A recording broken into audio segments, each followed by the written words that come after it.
اعوذ باللہ من الشیطان الرجیم بسم اللہ الرحمن الرحیم۔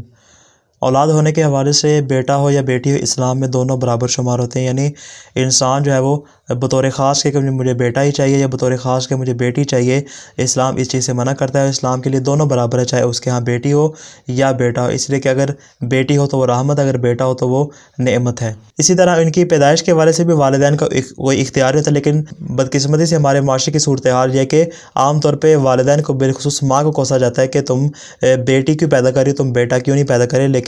اس میں والدین کا کوئی کردار نہیں ہوتا، بلکہ حقیقت میں یہ خدا کا ارادہ ہے کہ جس کو وہ چاہے بیٹا عطا کر دے، جس کو چاہے بیٹیاں عطا کر دے، اور جس کو چاہے وہ بانجھ رکھے، اس اعتبار سے کوئی فرق نہیں ہوتا۔ البتہ ایک بات یہاں پہ بیان کرنا ضروری ہے کہ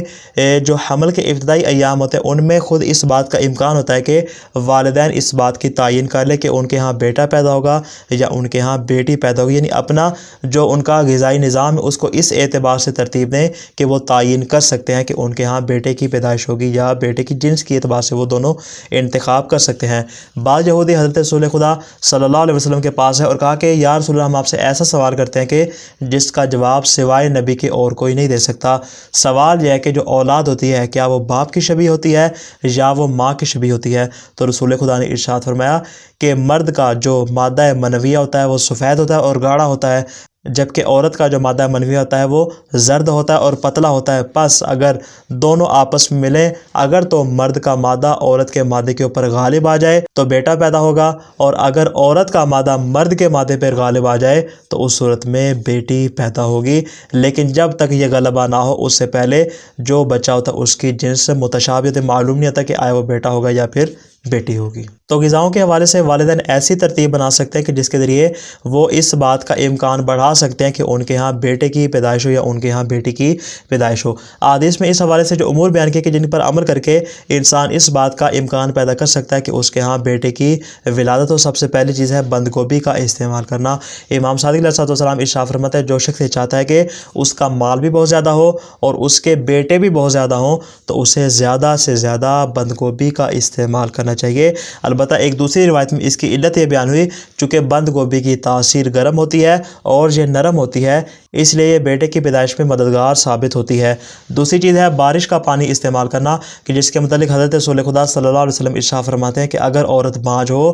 تو اس کو اگر بارش کا پانی پلا دیا جائے تو خدا اسے ضرور بیٹا عطا کرے گا۔ اور تیسری چیز ہے استغفار کرنا، انسان جتنا چاہے استغفار زیادہ سے زیادہ کر سکتا ہے، البتہ استغفار کرنے کوئی حد معین نہیں ہے، جبکہ احادیث میں بات معلوم ہوتی ہے کہ لوگ ایسے جو ایک دن کے اندر 700 سے 1000 مرتبہ بھی استغفار کر لیا کرتے ہیں، اس کی حد معین نہیں ہے، بلکہ انسان کو زیادہ سے زیادہ استغفار کرنا چاہیے۔ البتہ استغفار کو ہم نے اولاد میں بیان کیا تھا، جب اولاد کم ہو رہی ہے، اولاد اثر نہ ہو رہی ہے تب بھی استغفار کیا جائے، اگر بیٹے کی خواہش ہو تب بھی استغفار بہت زیادہ مفید ثابت ہوتا ہے۔ اور چوتھی چیز ہے سورہ قدر کی تلاوت کرنا۔ ایک شخص امام صادق علیہ السلام کے پاس آیا اور کہا یبنا رسول اللہ، میری 8 بیٹیاں ہیں اور اللہ نے مجھے کوئی بیٹا عطا نہیں کیا، میرا کوئی بیٹا بھی نہیں ہے، پس آپ خدا سے دعا کریں کہ وہ مجھے بیٹا عطا کرے۔ امام نے فرمایا کہ میں تمہیں ایک طریقہ بیان کرتا جس پر عمل کرو گے تو انشاءاللہ خدا تمہیں ضرور بیٹا عطا کرے گا۔ اس نے کہا یبنا رسول اللہ، مجھے اس طریقہ کے بارے میں بیان فرمائے۔ تو امام نے ارشاد فرمایا کہ جب تم اپنے گھر جاؤ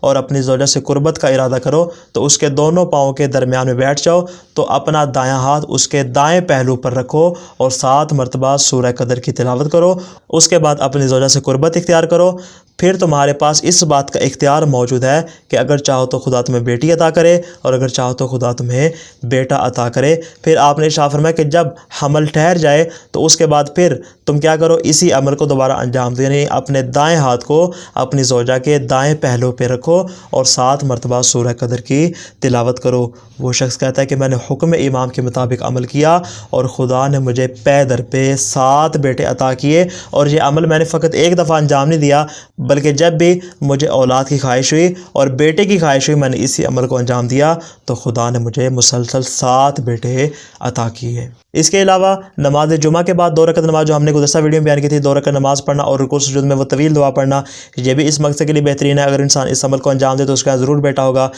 نیز اگر کوئی انسان اس بات کی نیت کرے کہ اس کے ہاں جو بیٹا پیدا ہو اس کا نام محمد رکھے گا یا علی بنے گا تو انشاءاللہ خدا ان 2 مقصود کائنات کے طفیل اس کو ضرور اولاد نرینہ عطا کرے گا۔ دعائے خالق دو عالم سے کہ وہ ہمیں ہر قسم کی بیماری سے محفوظ فرمائے۔ والسلام علیکم ورحمۃ اللہ وبرکاتہ۔